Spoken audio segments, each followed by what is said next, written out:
मित्रांनो, तुम्ही एक गोष्ट बघितली असेल की एखाद्याने जर जिम लावली तर त्याच्या आजूबाजूचे त्याचे मित्रमंडळी त्याला भरपूर कॉन्टॅक्ट करण्याचा प्रयत्न करतात.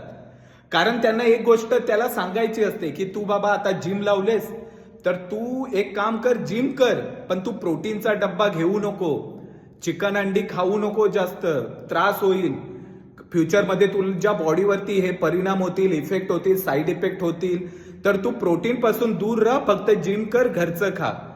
पण हीच लोक बाहेर जाऊन त्या घाणीच्या तेलात तळलेल्या भजी, समोसा, वडापाव, चायनीज देखील खातील, बर्गर, शॉर्मा खातील, हे दारू पियाला बसतील, सिगरेट फुकतील, तेव्हा त्यांच्या बॉडीला काही त्रास होणार नाही.